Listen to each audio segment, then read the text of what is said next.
Before we enter the most radioactive place on Earth, do me a favor.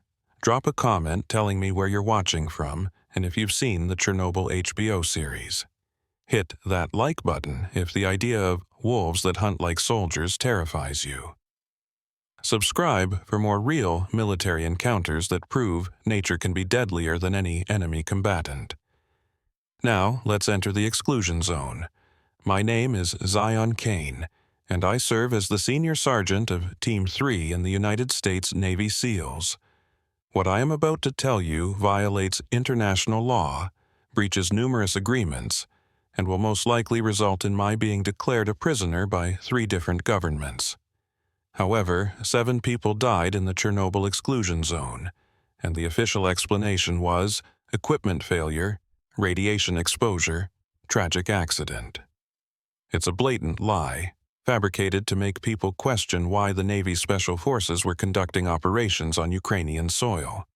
The truth is that we went into Chernobyl to retrieve classified documents. And we found something that's been living in the radiation for nearly 40 years. Something that's evolved. Something that learned to hunt like we hunt.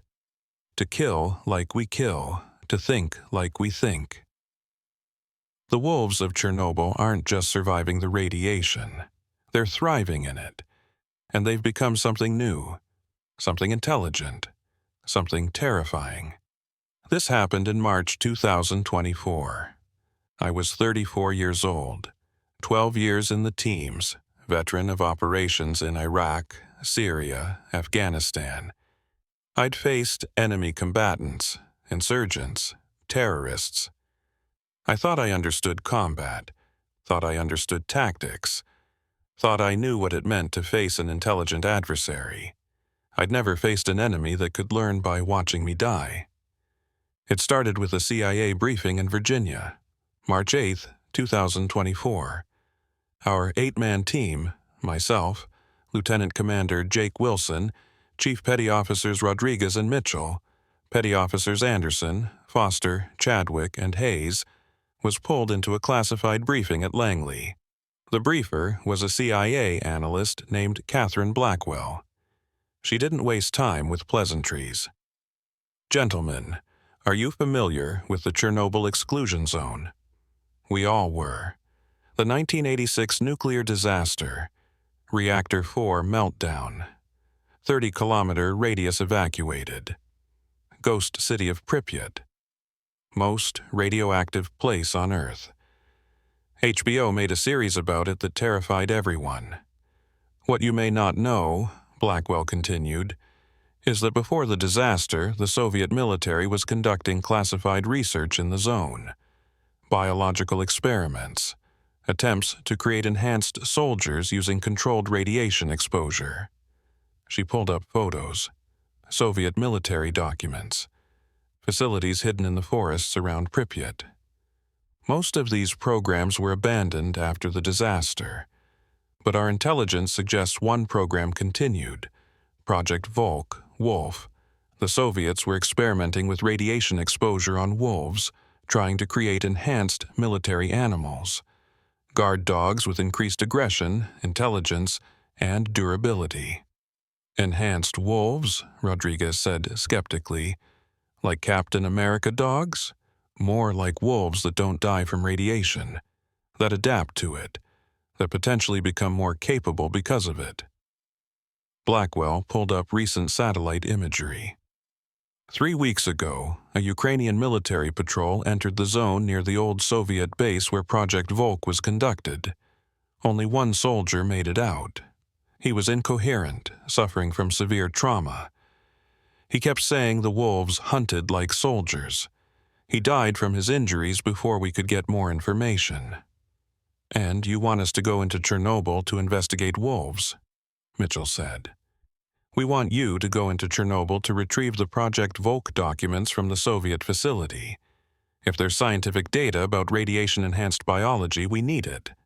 But yes, there may be wolves, possibly dangerous wolves, hence why we're sending SEALs instead of scientists. Lieutenant Commander Wilson leaned forward. What's the radiation situation? Can we operate safely? You'll have dosimeters and protective gear. Radiation levels in most of the zone are actually manageable for short-term exposure. The real danger zones are close to the reactor itself, which you'll avoid. You'll have 72 hours in zone before radiation exposure becomes life-threatening. In and out, 3 days. What about local support? I asked. You'll have a Ukrainian guide. Former Chernobyl worker, knows the zone better than anyone alive. He'll get you in, get you to the facility, get you out. The Ukrainian government is officially unaware of this operation, but certain individuals have been cooperative. We deployed 2 days later. The insertion was by helicopter, low and fast, crossing into Ukraine from Poland. We landed 15 kilometers from Pripyat at 0200 hours on March 11th. The helicopter dropped us and immediately extracted. It would return in 72 hours to the same coordinates. Our guide was waiting at the landing zone. Viktor Sokolov, 63 years old, weathered face, eyes that had seen too much. He'd been a maintenance worker at Chernobyl before the disaster. Now he led illegal tours into the zone for journalists and thrill-seekers. "Navy SEALs," he said, in heavily accented English, looking us over. "CIA is getting desperate if they send American commandos into the zone." "We're here for documents," Wilson said. "You're here to guide us. Let's keep it professional." Victor nodded slowly. Professional, yes. Professional advice.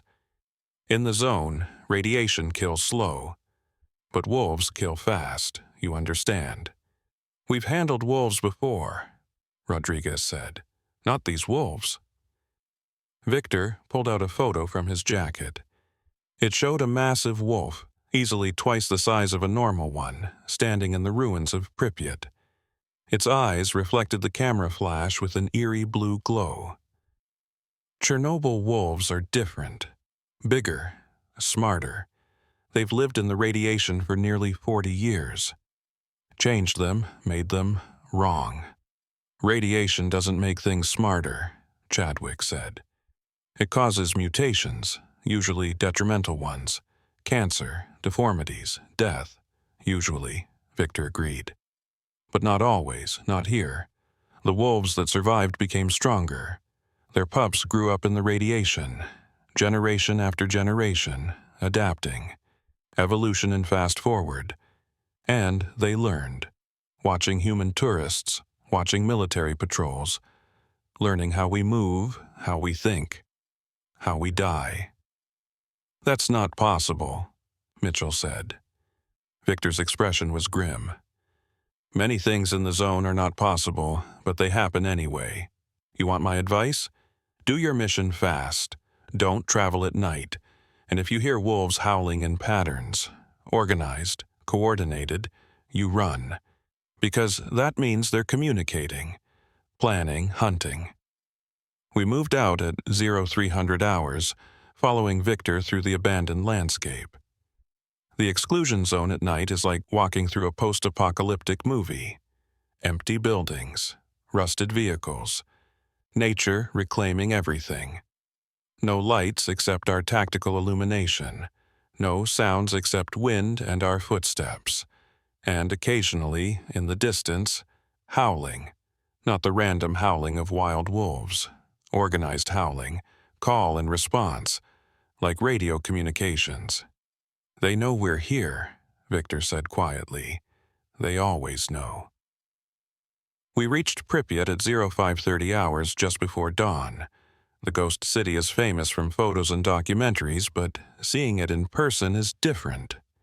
Apartment buildings with trees growing through windows, an abandoned amusement park with a rusted Ferris wheel, children's toys scattered in empty schools, an entire city frozen in time, slowly being consumed by nature. And everywhere, tracks, wolf tracks, hundreds of them. Some were normal size, others were massive. Paw prints the size of dinner plates. "How big do these wolves get?" I asked Victor. "Biggest I've seen was 200 kilograms, 450 pounds. size of a grizzly bear, but walks on 4 legs like a wolf, hunts like a wolf, thinks like—" He paused, "like something more than a wolf." We set up a temporary base in an abandoned apartment building, 3rd floor, good sight lines. The Soviet military facility was 5 kilometers northwest, deeper into the forest. According to our intelligence, the Project Volk documents were in an underground bunker beneath the facility. Wilson established watch rotation while Victor prepared a basic meal of military rations.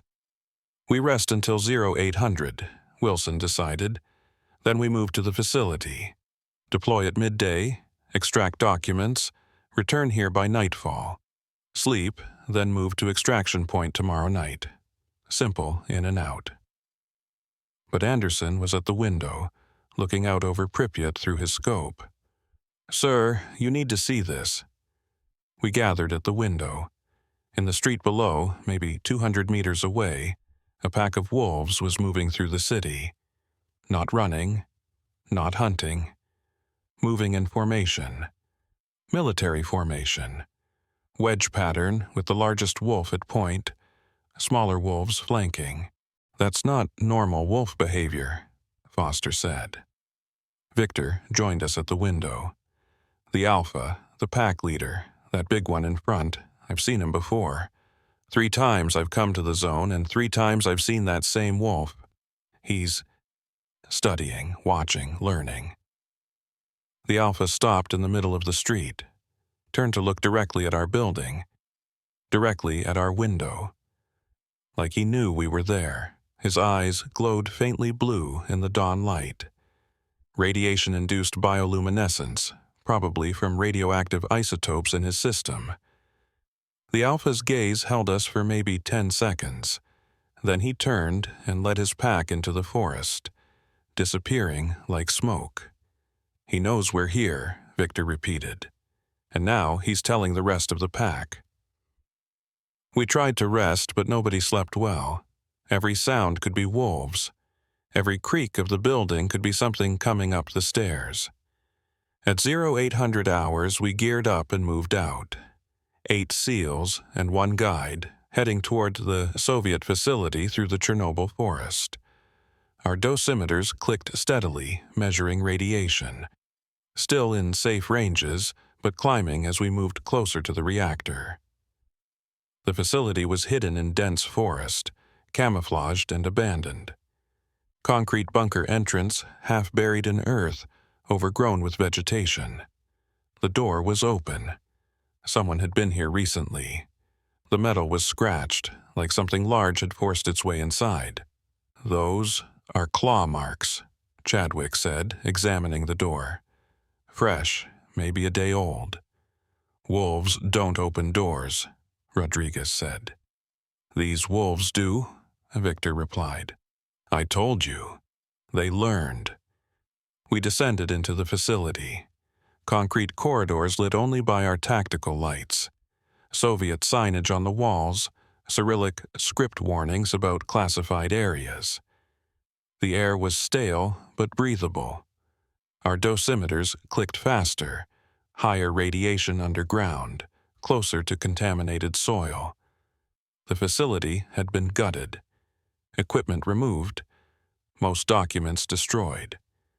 But in a lower level, we found what we'd come for, a sealed room marked Project Volk. Inside were filing cabinets, computers from the 1980s, and walls covered in photographs. Photographs of wolves, being exposed to radiation, being trained, being tested for intelligence and combat capability. And results, documented increases in size, aggression, and most disturbing, problem-solving ability. The wolves were learning tasks, opening doors, operating simple mechanisms, working in coordinated teams. They were trying to create military animals, Mitchell said, reading through the documents. Wolves that could be controlled and deployed like soldiers. "Did it work?" Wilson asked. Mitchell held up a final report, dated April 25, 1986. the day before the Chernobyl disaster. They achieved everything they wanted: enhanced size, aggression, intelligence, radiation immunity. But they couldn't control them. The wolves became too smart, started ignoring commands, started making their own decisions. The lead scientist recommended terminating the program. He paused, and then the reactor exploded the next day. So the wolves escaped during the evacuation, I said. And they've been breeding in the zone ever since, Victor added. 40 years of generations, getting smarter, getting stronger, learning from every human who enters the zone. We copied the documents, photographed everything, and prepared to extract. Mission accomplished. All we had to do was get back to our base, wait for nightfall, then move to the extraction point. That's when Hayes, who was on security at the facility entrance, came over the radio. "Boss, we have a problem. There are wolves at the entrance, a lot of wolves, and they're not attacking. They're just waiting." We moved to the entrance. Hayes was right. The pack was sitting in a semicircle around the bunker entrance, maybe 30 meters away. 12 wolves, all massive, all staring at the doorway.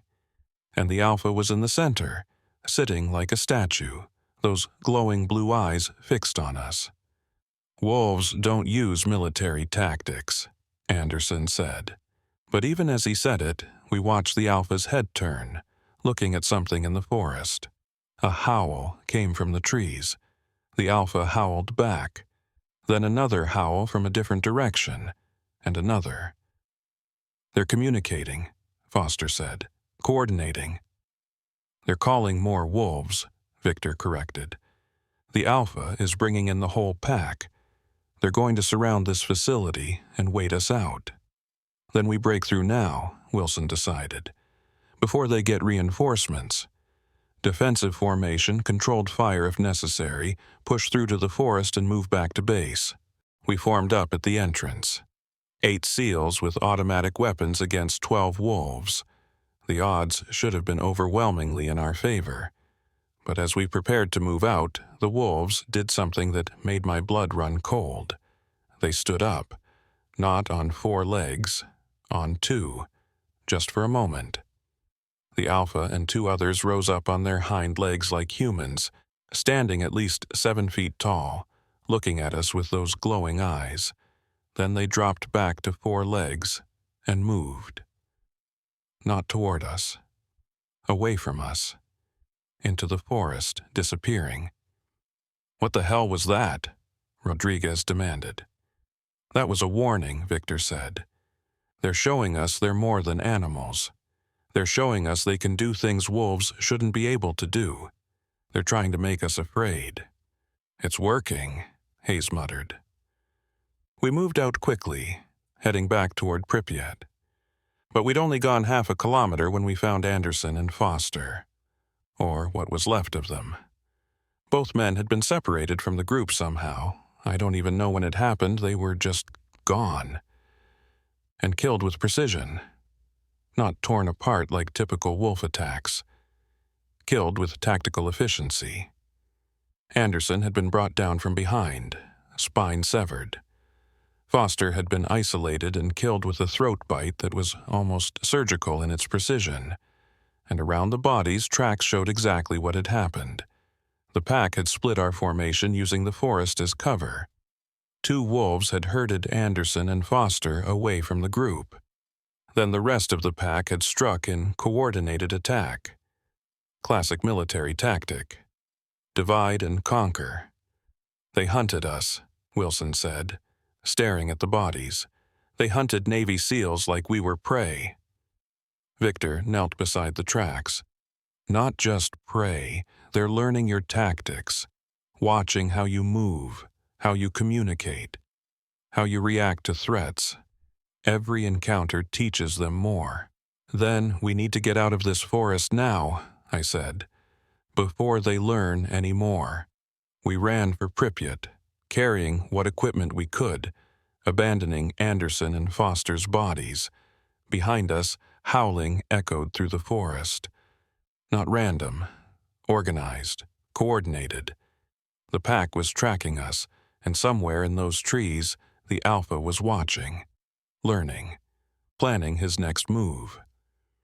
We'd come to Chernobyl thinking we were the apex predators, the elite operators, the best-trained military force on the planet. But in the exclusion zone, something else held that title, and it was hunting us. We barricaded ourselves in the apartment building, 3rd floor, every entrance blocked or monitored. 6 SEALs and Victor, down from 8 operators in less than 6 hours. Anderson and Foster's deaths weren't random. They were executed with military precision by animals that shouldn't be capable of military tactics. Perimeter security every entrance, Wilson ordered. 2-man teams, rotating watch. Nobody goes anywhere alone. We hold this position until extraction tomorrow night. That's 36 hours, Mitchell said. Can we last that long? We're Navy SEALs, Rodriguez replied. We've held positions under worse circumstances. Against human enemies, Victor said quietly from his corner. He was smoking a cigarette, hands shaking slightly. You've never faced an enemy that evolves, that learns from every engagement. Every time you kill one of them, the survivors learn what you did. Every time they kill one of you, they learn what worked. They're getting smarter, faster, better. They're animals, Wilson said firmly. Enhanced, mutated, maybe unusually intelligent, but still animals. They can't outthink trained military operators. Victor laughed, a bitter, tired sound. You still don't understand. The Alpha has been in this zone for almost 40 years. He's seen thousands of humans. Tourists, researchers, soldiers, stalkers like me. He's watched them live, watched them die, watched how they react to fear, to pain, to traps. That wolf has more combat experience than anyone in this room. Combat experience, Chadwick repeated skeptically. You're saying a wolf has combat experience. I'm saying that Wolf is a veteran, a survivor, and every human who enters the zone teaches him something new. I was at the window, watching the street below through my night vision. The wolves were out there. I could see them moving between buildings, shadows that were too large, too coordinated. They weren't attacking. They were observing, taking up positions around the building, setting up a perimeter. They're surrounding us, I reported. Count is 15, maybe 20. Hard to tell with the way they're using cover. Using cover, Foster said. Listen to yourself, Kane. You're describing them like enemy combatants. That's what they are, I replied. Because it was true. These weren't animals acting on instinct. They were tactical, deliberate, intelligent. At 1400 hours, the howling started. But it wasn't random wolf howling. It was structured, rhythmic, call and response patterns that sounded almost like radio communications. They're coordinating, Mitchell said, listening. That's not animal communication, that's too complex. Victor nodded. They have their own language, developed over decades. Each howl pattern means something. Attack, retreat, flank, surround. They can communicate tactical information faster than you can on your radios. Then we cut their communications, Wilson decided. When they attack, and they will attack, we use suppression fire. Loud, overwhelming, disrupt their ability to communicate with howling. It was sound, tactical thinking. Against human enemies it would work perfectly, but these weren't human enemies. The first attack came at 15:30 hours, during shift change on the watch rotation. Chadwick and Hayes were moving to relieve Rodriguez and me at the east window. For maybe 30 seconds, the east window was unmanned. That's when the wolf came through. Not through the door, not through the stairs, through the 3rd floor window.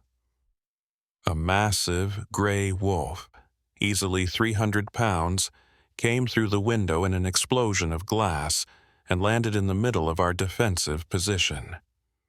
Chadwick got his rifle up, fired 3 shots, hit the wolf twice, center mass shots that should have dropped it.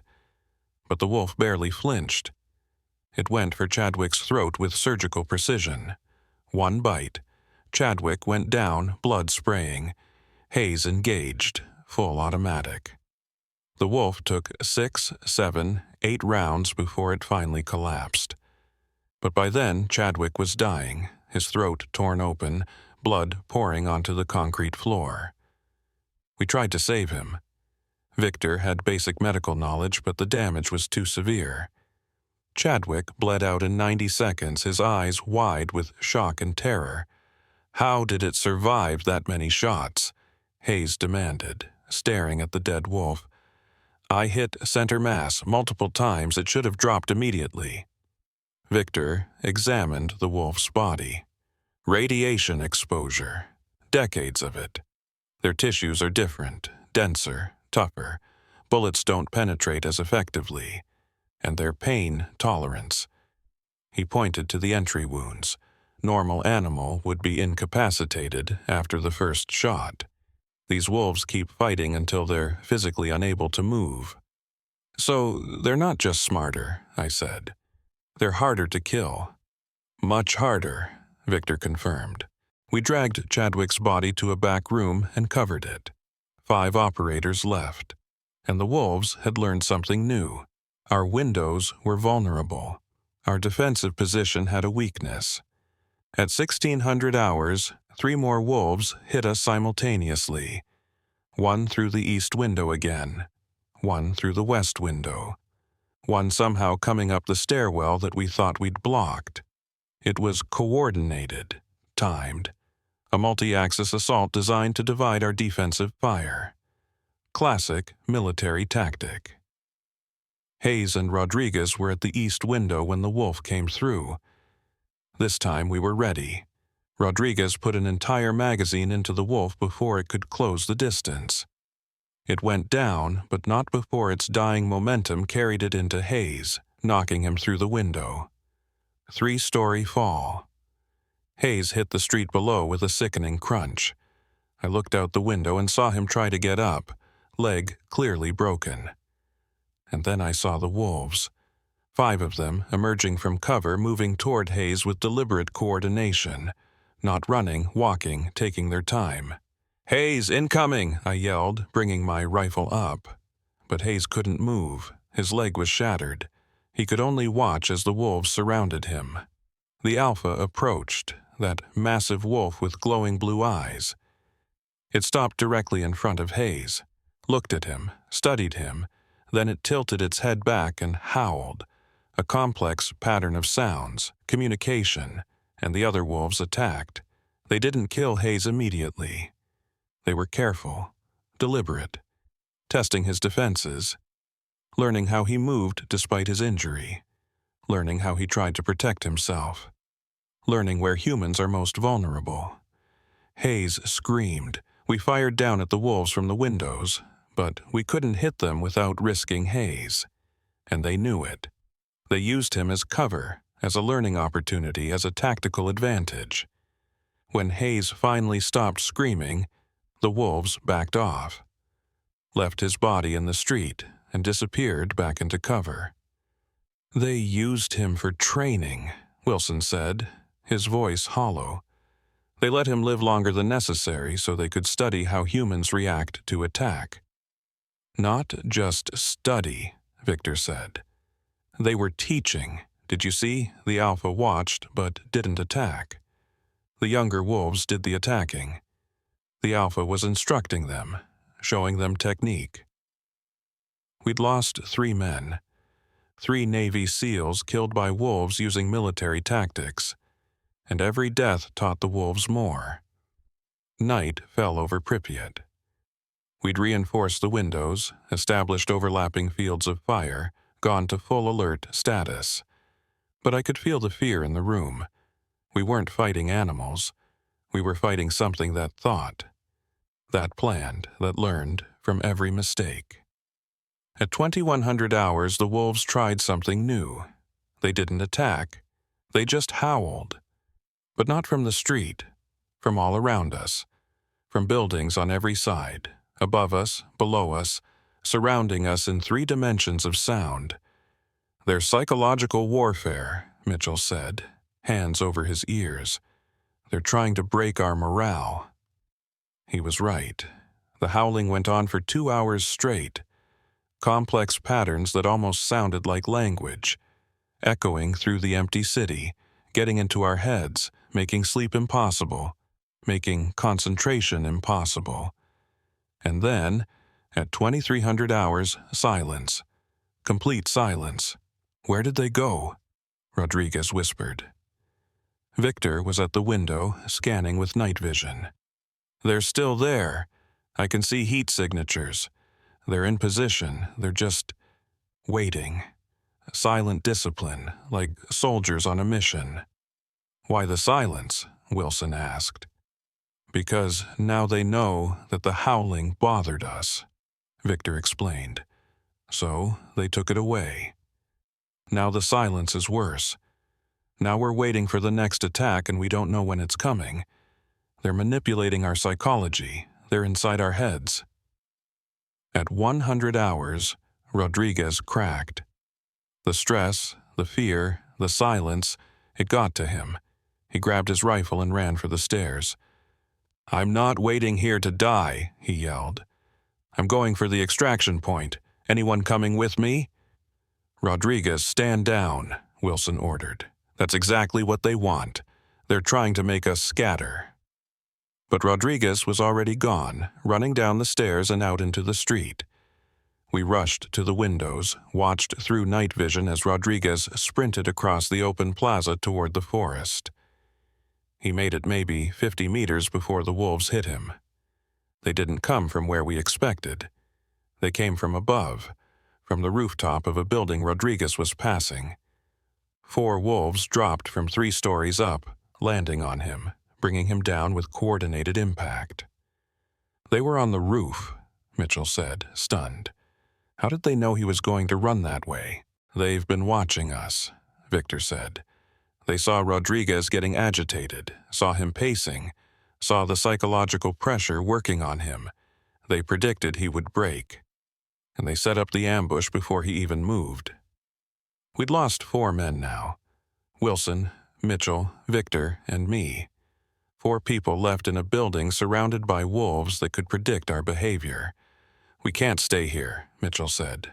They're whittling us down, learning from every engagement. We need to move. To where? Wilson demanded. We're 20 kilometers from the extraction point, and there are at least 20 wolves between us and there. Then we make them thin out their numbers, I suggested. We use what we have, fire, explosives. We create chaos and break through while they're disorganized. Victor shook his head. You're still thinking like you're fighting animals. These wolves don't panic. They don't get disorganized. Fire won't scatter them. They'll just avoid it and reposition. Explosives won't scare them. They'll learn to recognize the sound and take cover.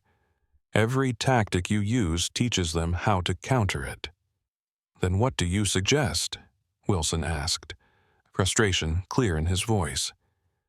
I suggest, Victor said quietly, that we accept we're not the apex predators anymore, not in the zone, and we start thinking like prey, because that's what we are.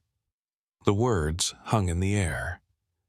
Navy SEALs, elite operators, the best trained military force on the planet, reduced to prey animals trying to survive against a pack of radiated wolves that hunted like soldiers. Through the window, I could see the Alpha. He was sitting in the middle of the plaza, perfectly visible in the moonlight, those glowing blue eyes fixed on our building. Not hiding, not concerned about being a target, just sitting there, watching, waiting, learning. And as I watched, the Alpha did something that made my blood freeze. He raised one paw and slowly, deliberately waved it, like a human would wave, a gesture of acknowledgement, of awareness. He was telling us he knew we were watching, that he saw us, that he understood us, that he was smarter than we'd ever imagined. "We need to leave," I said. "Now.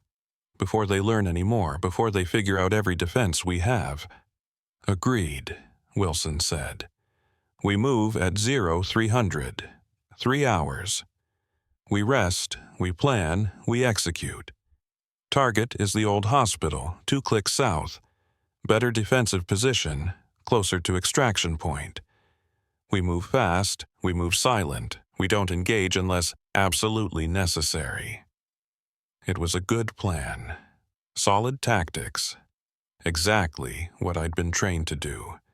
But as I looked at the Alpha sitting in the plaza, still watching us with those intelligent, glowing eyes, I had a terrible thought. What if they'd learned that too? What if they knew exactly what we were planning? What if they were already setting up the next ambush? We moved out at 0300 hours. 4 people. Wilson, Mitchell, Victor, and me. 4 survivors from an 8-man SEAL team, plus 1 guide who'd been warning us from the start. The plan was simple. Move fast, move quiet, avoid engagement. Take the route through the old school and hospital complex toward the southern edge of Pripyat. 2 kilometers. In normal terrain, we could cover that in 20 minutes. In Chernobyl's ruins, surrounded by intelligent predators, it might take hours, or we might not make it at all. We descended from the apartment building using ropes out a back window, avoiding the stairwell. The wolves were still out there. I could see their heat signatures on thermal, but they'd pulled back slightly, giving us room. That should have been encouraging. Instead, it was terrifying. "They're letting us go," Victor whispered as we touched down in an alley behind the building. "They're giving us space." "Good," Wilson said. "Less resistance means faster movement." "No," Victor insisted. "You're not listening. They're letting us go. They could attack now while we're descending, while we're vulnerable. But they're not. Why?" I understood what he was saying. Because they want to see what we do next. They want to see how we move, where we go, what tactics we use. They're turning this into a learning exercise. "We're not teaching anything," Mitchell said firmly. "We're just moving to a better position." But as we moved through the dark streets of Pripyat, I couldn't shake the feeling that Victor was right. The wolves were shadowing us. I could see them on thermal, moving parallel to our route, maintaining distance. Not attacking, just observing, studying. We reached the old school at 0345 hours. The building was partially collapsed, but the corridors were still navigable. We moved through classrooms filled with decaying textbooks, past a gymnasium where rust-covered equipment lay scattered, through a cafeteria where nature had reclaimed everything. That's when we heard it. Not howling. Something else, scratching, movement, from above us. "They're in the building," Wilson said quietly, "on the upper floors." "How did they get ahead of us?" Mitchell demanded. Victor answered. "They didn't. They were always ahead of us. They knew where we were going before we moved. They predicted our route." "That's impossible," I said. But even as I said it, I realized it wasn't. We'd chosen the school route because it provided cover and concealment. Standard tactical thinking. Textbook military planning. And the wolves had been watching us long enough to understand textbook military planning. They'd anticipated where we would go and gotten there first. "Back out," Wilson ordered. "We find another route." But when we turned to leave, the doorway we'd entered through was blocked. Not by wolves, by furniture. Desks and chairs stacked in the corridor, creating a barricade that would take time to clear. "They trapped us," Mitchell said, staring at the barricade. "They physically blocked our exit." "Wolves can't move furniture," I said. But the evidence was right in front of me. Somehow, these wolves had pushed or dragged furniture into position to block our escape route. They've been learning for 40 years, Victor reminded us. Learning from humans, watching how we build barricades, how we block passages, and they replicated it. They can't use tools, but they can manipulate their environment. Push things, topple things, block things. From above us came the sound of padding feet, multiple sets, moving into position. They're herding us deeper into the building, Wilson realized, pushing us toward a kill zone. Then we don't go where they want us to go, I said. I pointed to a broken window. We go out, cross open ground, move unpredictably. We kicked out the remaining glass and climbed through the window into the school courtyard. Open space, overgrown with vegetation, surrounded by building facades. Exposed, but at least we weren't in a pre-planned kill zone, or so I thought. The moment we were all in the courtyard, wolves emerged from every building surrounding us, not charging, walking, deliberately, closing in from all sides. 12 of them, with the alpha in the lead. It was a perfect ambush.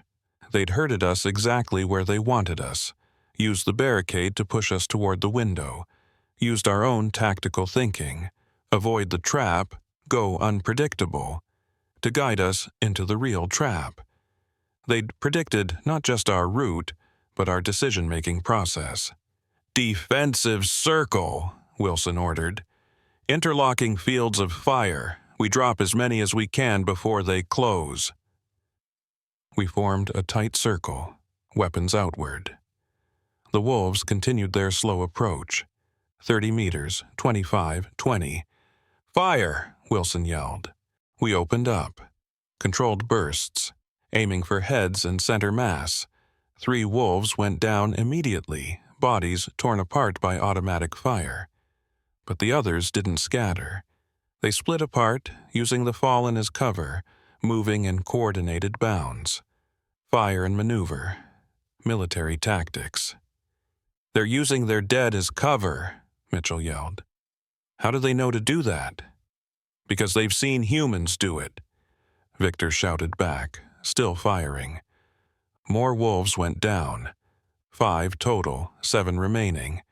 But they kept coming, and we were burning through ammunition fast. My rifle clicked empty. I transitioned to my sidearm. Beside me, Mitchell did the same. The alpha hung back, not engaging directly, just watching, observing, learning how we fought, how we reacted under pressure, what tactics worked against us. One wolf made it through our fire. Massive gray beast, bleeding from multiple wounds but still attacking. It went for Mitchell. He put 4 rounds into it at point-blank range before it finally dropped. But its momentum carried it forward, knocking Mitchell down. He fell hard, head hitting concrete. Mitchell tried to get up, but he was dazed, concussed. The alpha saw the vulnerability, saw one of us was injured. And he moved, not directly at Mitchell, at Wilson. The alpha went for our leader, the decision-maker. He'd been watching us long enough to understand chain of command, to know that taking out Wilson would leave us leaderless. "Wilson, left flank!" I yelled. Wilson spun, brought his rifle up, fired, hit the alpha twice in the shoulder.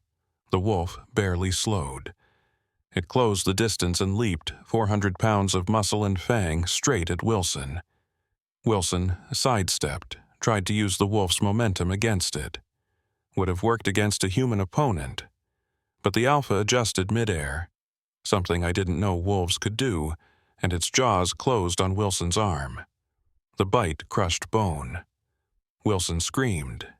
His rifle fell. The alpha shook its head, tearing flesh, maintaining its grip. Wilson pulled his sidearm with his free hand and emptied the magazine into the alpha's body. Center mass, multiple hits. The alpha released Wilson and backed off.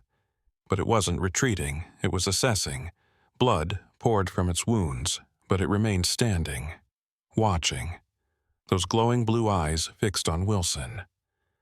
Wilson was kneeling, his left arm mangled, his sidearm empty, his rifle out of reach.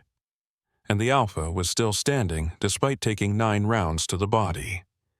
"Kane, Mitchell, Victor. Get Mitchell out of here," Wilson said, his voice steady despite the pain. "I'll hold them here. Buy you time." "Sir, we're not leaving you," I said. "That's an order, Chief. You've got the mission documents. You need to get them out of the zone. You need to tell Command what's in here, what's evolved, what's still evolving." Wilson picked up his rifle with his good hand. "I'm done, Kane. I'm torn up. I won't make it to extraction, but you might, so go." "Boss, go!" Wilson yelled. Then he charged the Alpha, firing on full automatic, expending his remaining ammunition in one final assault. The Alpha dodged, moved, and brought Wilson down. But Wilson had given us time. A few seconds, a chance. Victor grabbed Mitchell, still dazed from the head injury, and hauled him toward an exit. I covered their retreat, firing at wolves that moved to pursue. Then I ran, following Victor and Mitchell through the ruins of the school, listening to Wilson's final screams behind us. We burst out of the school complex into Pripyat's main avenue. Dawn was breaking. We could see the hospital maybe 400 meters away. Our target, our defensive position. But between us and the hospital was open ground, and the wolves were coming, not just the ones from the school. More, 20, 30, the entire pack converging on our position. "We'll never make it across that street," Mitchell said, consciousness returning. He could stand now, could move, but he was unsteady. "They'll catch us in the open." Victor was checking his ammunition. "I have 2 magazines. You?" I checked. "1 magazine, 12 rounds in my sidearm." "Against 30 wolves," Mitchell said. The wolves emerged from the school behind us, from the buildings around us, from everywhere. The pack had grown, or maybe they'd been holding back their full numbers, keeping reserves like a military force. Either way, we were surrounded by at least 40 wolves, and walking through them all, blood-soaked but still moving, was the Alpha. He'd survived Wilson's final attack, survived 9 point-blank gunshots, and now he was here to finish what he'd started. "The hospital," Victor said. "It's our only chance. We run. We don't stop. We don't look back. And maybe, one of us makes it." "That's not a plan," I said. "That's all we have," Victor replied. The Alpha stepped forward from the pack, stopped maybe 20 meters away, and then it did something I'll remember for the rest of my life. It sat down, like a trained dog, and it raised one paw, bent it, and pointed. At the hospital, at our intended destination. It knew where we wanted to go, and it was telling us it knew. It was communicating, not with howls, with gestures, with body language, showing us that it understood us, that it had learned our language, our intentions, our plans. "He's toying with us," Mitchell said. "This is a game to him. He's playing with his food." "No," Victor said quietly. "This isn't a game. This is a lesson. He's teaching us that we can't win, that we're outmatched, that we never had a chance." The Alpha stood up, turned to his pack, and howled, a complex pattern that lasted maybe 10 seconds. And the pack moved, not attacking, forming up. They created a corridor, an opening through their ranks, leading directly to the hospital. They were giving us a path, letting us go, again. "Why?" Mitchell demanded. "Why let us go?" "Because they're not done learning," I said, understanding, finally dawning. "We're the most heavily trained humans they've ever encountered, Navy SEALs. They want to see everything we can do, every tactic, every technique, every response. They're treating this like an extended training exercise, and we're the instructors. Then we don't teach them anything else," Mitchell said. He raised his weapon, aimed at the Alpha. We take the Alpha out, we decapitate the pack. Even if we die, we break their command structure. But Victor grabbed Mitchell's barrel, pushed it down. No. You shoot the Alpha, the pack kills us instantly. They're giving us a chance, a small chance, but a chance. We take it. We ran. Through the corridor of wolves. They watched us pass, heads turning to track our movement, studying our pace, our formation, our fear. The Alpha stood at the end of the corridor, those blue eyes following us every step. We reached the hospital and barricaded ourselves on the second floor. Caught our breath. Checked our wounds. Mitchell's head injury was worse than we thought. Possible skull fracture, definitely concussion. Victor had taken a bite on his leg during the school escape that I hadn't even noticed. Bleeding, but not critical. I had minor injuries, nothing debilitating. 3 of us left, Mitchell said, out of 8 SEALs and 1 guide. And we're trapped in a hospital surrounded by 40 wolves that hunt like soldiers. Extraction is tonight, I said, checking my watch. 2,300 hours. Extraction point is 5 kilometers from here. If we can hold out until dark, we make a run for it. Assuming the wolves let us, Victor said. He was at the window, looking down at the street. They're not attacking, they're setting up a perimeter, taking positions. They're besieging us, like a military force would lay siege to a fortified position. I joined him at the window. He was right. The wolves had spread out, taking cover in buildings surrounding the hospital, creating overlapping fields of observation. They weren't massing for an attack. They were settling in for a long operation. They're smart enough to starve us out, Mitchell said. They know we need food, water, rest. They can afford to wait. They live here. We're on a clock. He was right. We had maybe 8 hours until extraction. 8 hours to cover 5 kilometers through territory controlled by intelligent predators that had already killed 5 out of 8 members of our team. The odds weren't good. But we were still alive, still armed, still capable of fighting. And somewhere in this irradiated wasteland, a helicopter would be coming to pick us up. All we had to do was survive until then. Through the window, I saw the Alpha moving between buildings, checking positions, coordinating his pack, operating exactly like a military commander would. 40 years in the exclusion zone. 40 years of evolution. 40 years of learning from every human who'd died here. The Alpha had become something unprecedented, something that challenged every assumption about animal intelligence and capability.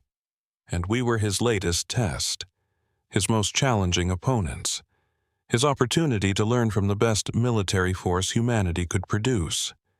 I wondered what he'd learned from us already, what tactics he'd add to his repertoire, what techniques he'd teach his pack, and I wondered what else was evolving in the exclusion zone, what other species had adapted to the radiation, what other creatures had learned from human presence.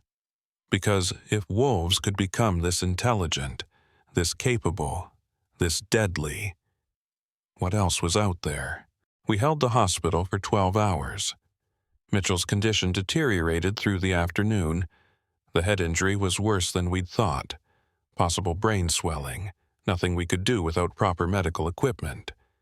Victor's leg wound got infected, probably from radiation exposure or contaminated wolf saliva. And I watched through the windows as the wolves maintained their perfect siege, patient and disciplined like soldiers who'd done this before. Because they had. For 40 years, they'd hunted humans in the exclusion zone, and the Alpha had learned every lesson those 40 years could teach. At 1,600 hours, Mitchell started having seizures. The head trauma was causing cerebral hemorrhage. He was dying, and there was nothing Victor or I could do except make him comfortable. "Don't let them take me alive," Mitchell whispered during a lucid moment. "If I die here, don't let them learn from my body.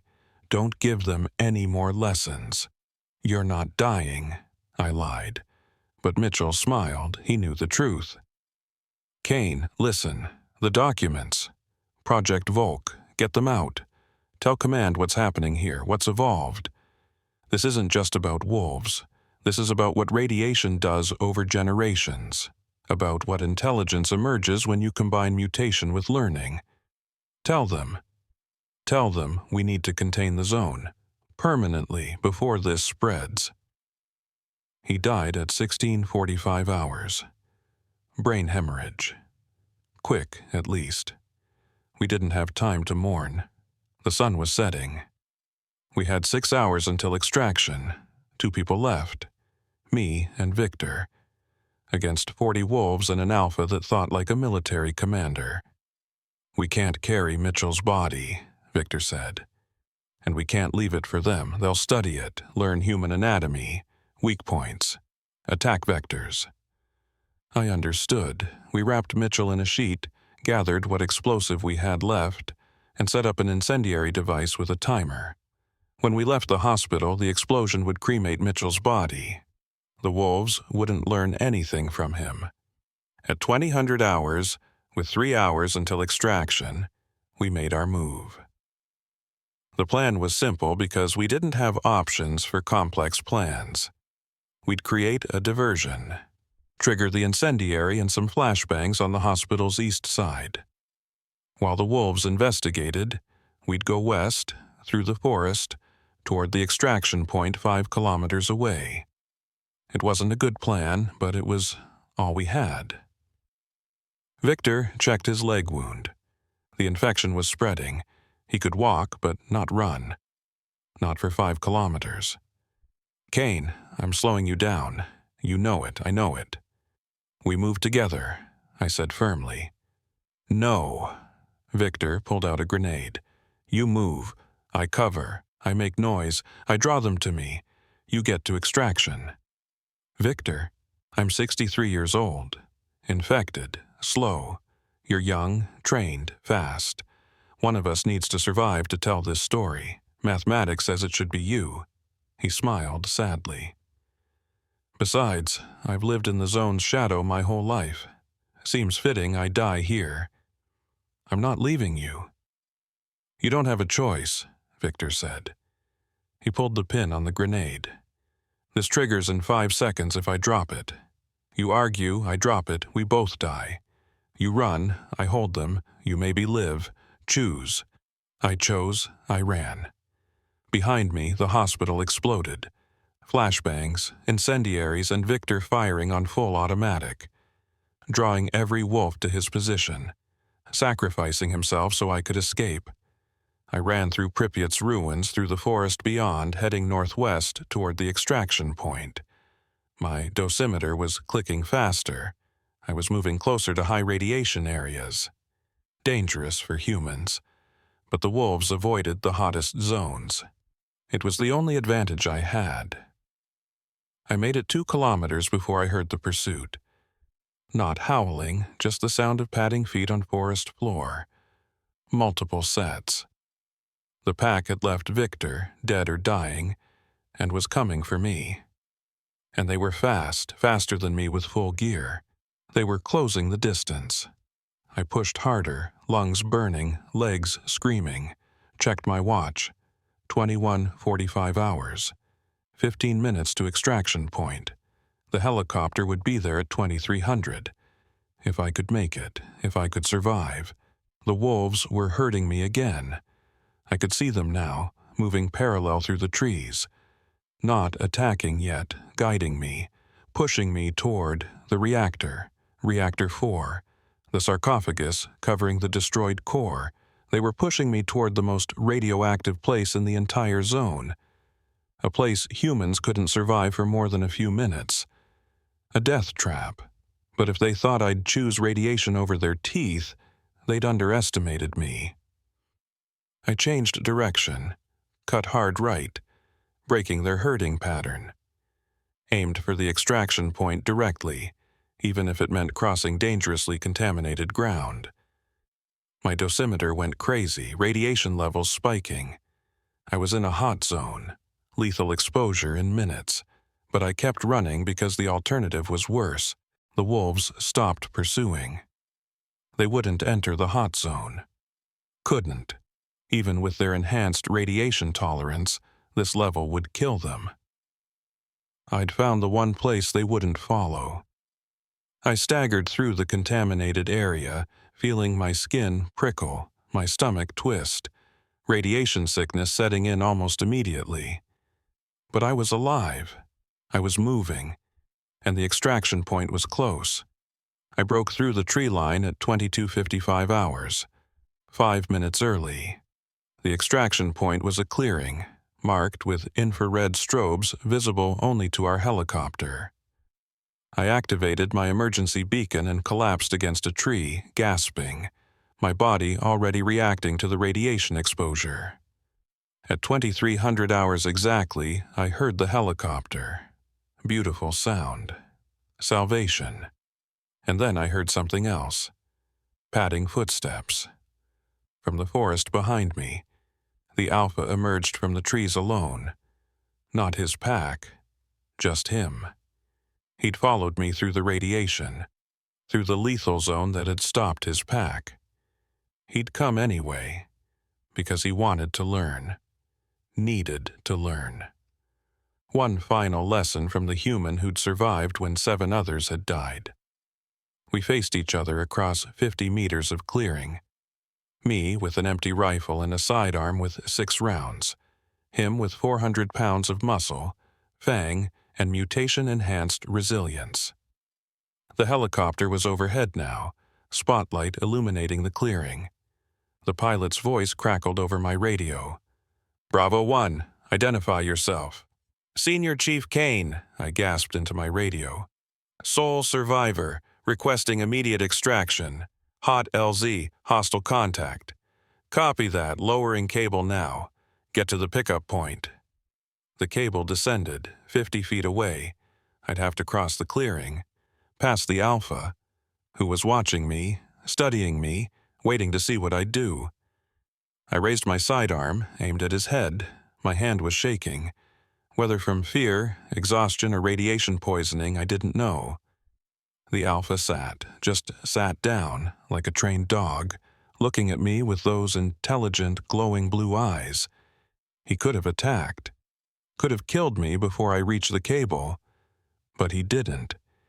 He was letting me go, one last time, one final lesson. I backed toward the cable, weapon still trained on him, reached the extraction harness, clipped in. The cable started pulling me up, and as I rose into the air, I saw the Alpha stand, walk to where I'd been standing, and look up at me. Not with aggression, with what? Curiosity, understanding, recognition of a fellow survivor? Then he tilted his head back and howled. Not the coordinated tactical communication I'd heard before. Something else. A goodbye, an acknowledgement, a promise that he'd learned everything he needed to learn. The helicopter banked away, and I lost sight of him. Lost sight of Chernobyl. Lost sight of the exclusion zone where 7 men had died teaching wolves how to hunt like soldiers. I passed out during the flight. Woke up in a medical facility in Poland. Radiation sickness. Severe. The doctor said I'd absorbed a near-lethal dose. I'd survive, but barely. Increased cancer risk. Potential organ damage, shortened lifespan. The debrief came 3 days later. CIA, Department of Defense, Ukrainian intelligence. They wanted to know everything. I told them, all of it. The intelligence of the wolves, the tactical coordination, the Alpha's ability to learn and teach, the fact that we'd faced an enemy that could predict our moves because it had studied humans for 40 years. They listened, took notes, classified everything as top secret. And then they told me the official story. Training accident during a classified exercise. Equipment malfunction. 7 casualties due to radiation exposure and hostile wildlife. Standard risk in contaminated zones. No mention of intelligent wolves, no mention of tactical evolution, no mention of the fact that we'd created something unprecedented in the exclusion zone. What about the Alpha? I asked. What about the Pack? They're still there, still learning, still getting smarter. The CIA officer, I never learned his real name, looked at me with dead eyes. The exclusion zone remains closed, no human presence allowed except for essential monitoring. The wolves are contained. They won't stay contained forever, I said. They're learning, evolving. Eventually, they'll expand their territory, move beyond the zone, and when they do, if they do, he interrupted, we'll handle it. But right now, the public doesn't need to know about intelligent predators in Chernobyl. It would cause panic, interfere with ongoing containment efforts, complicate international relations with Ukraine. In other words, shut up, take your medical discharge, and never speak of this again. I was medically retired 3 months later. Honorable discharge, full benefits, a non-disclosure agreement that I signed because I didn't have a choice, and a warning that any violation would result in immediate prosecution under national security laws. For 20 months, I kept quiet. Tried to process what I'd seen. Tried to live with the knowledge of what's in the exclusion zone. Tried to cope with the radiation damage slowly killing me. But I can't stay quiet anymore. Because the warning signs are there, if you know what to look for. Reports of unusual wolf behavior in Eastern Europe. Packs that demonstrate coordinated tactics. Attacks that show sophisticated planning. Nothing that makes international news. Just local incidents, easily dismissed as outliers. But I know what they really are. They're the Alpha's descendants. His pack spreading, teaching their offspring, passing on 40 years of learned behavior, expanding their territory. The exclusion zone isn't containing them anymore. It's incubating them, creating generation after generation of wolves that are smarter, tougher, more capable than anything that's existed before. Project Volk succeeded. The Soviets created enhanced military animals. Then the reactor exploded, and the wolves escaped. And they've been evolving in radiation ever since. I'm dying. The radiation exposure is catching up with me. I have maybe a year left. So I'm telling this story while I still can. Because people need to know, need to understand what's in Chernobyl, what's spreading from Chernobyl. The wolves are real. The intelligence is real. The tactical capability is real. And the Alpha is still there, still learning, still teaching his pack. I saw it in his eyes that final night, that last look as I rose into the helicopter. He wasn't just acknowledging me as an enemy. He was acknowledging me as a teacher. I'd taught him everything he needed to know about Navy SEAL tactics, about military operations, about human capability, and now he's teaching it to his pack, to his offspring, to every wolf in the exclusion zone. We created something in Chernobyl, not intentionally, but we did it. The Soviets started it with Project Volk. The reactor disaster accelerated it, and 40 years of human presence in the zone, tourists, researchers, soldiers, trained it. We trained our own predators, taught them how we think, how we hunt, how we kill. And now they're better at it than we are. I'm writing this as a warning. Don't enter the exclusion zone. Don't take the illegal tours. Don't think you're safe because you're human and they're animals. Because they're not just animals anymore. They're something new, something evolved, something that's learned from watching thousands of humans live and die in the radiation, and they're not staying in Chernobyl. The wolves are spreading, slowly, carefully, learning the world outside the zone. And when they do finally leave their radioactive homeland, when they do decide to expand their territory into human-populated areas, We won't be the apex predators anymore. They will. The Alpha taught me that. In the exclusion zone, surrounded by radiation and death, that wolf showed me the future. And the future is a world where humans are prey. 7 Navy SEALs died teaching that lesson. Don't let their deaths be meaningless. Stay out of Chernobyl. And if you hear reports of unusually intelligent wolves in Eastern Europe, if you see coordinated pack attacks that look almost military, if you encounter a wolf that watches you with blue glowing eyes and seems to understand you, run, because the Alpha's children are learning, and they're hungry.